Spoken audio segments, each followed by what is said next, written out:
Hi, எப்படி இருக்கீங்க? நல்லா இருக்கீங்களா? கொஞ்ச நாளா வீடியோ போடல. ரீசன் என்னன்னா, எங்க அப்பா இறந்துட்டாங்க. இன்னைக்கு 15 நாள் முடிஞ்சாச்சு. அது நான் இப்போ மல்லி வீட்ல வறுத்து கேட்டாங்க. 1 கிலோ மல்லி அது அப்பா வாங்கி வச்சிருக்காங்க. அந்த மல்லியை நான் வறுத்து எடுக்கிறேன். அப்புறம் இதில் 50 ஜீரகம், 50 கடுகு, 50 வெந்தயம் இதெல்லாமே தனித்தனியாக போட்டு கொஞ்சம் வறுத்து எடுத்துக்கோங்க. அப்புறம் 1 கைப்பிடி அளவுக்கு கருவேப்பிலை இதையும் போட்டு வறுத்து எடுத்துருங்க. மல்லி 1 கிலோ. அந்த மல்லியை நான் வறுத்து எடுத்து கவரில் வச்சுட்டேன். ஆற வச்சு கவரில் வச்சுருக்கேன். இதை கொண்டு நம்ம வெளியில் திரிக்க கொடுப்போம்ல, அங்கே கொடுத்து திரித்து வாங்கி வச்சுக்கோங்க. மீன் கறிக்கு போட்டால் சூப்பராக இருக்குங்க. இது வறுக்கும் போதே நல்ல ஒரு மணம் வரும். வறுத்து பொடி வந்து அவ்வளோ மணமாக இருக்கும். நீங்களும் இதை மாதிரி ட்ரை பண்ணி பாருங்கள்.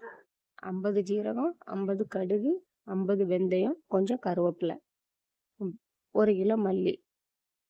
நீங்கள் மல்லி எவ்வளோக்கோ அவ்வளோ தகுந்தபடி கூட்டிக்கோங்க. இப்போ 2 கிலோ மல்லினா 100 கிராம் போட்டுக்கோங்க. அவ்வளோ டேஸ்ட்டாக இருக்கும். நீங்களும் வீட்டில் ட்ரை பண்ணி பாருங்கள். ஓகேவா? Okay, bye, see you.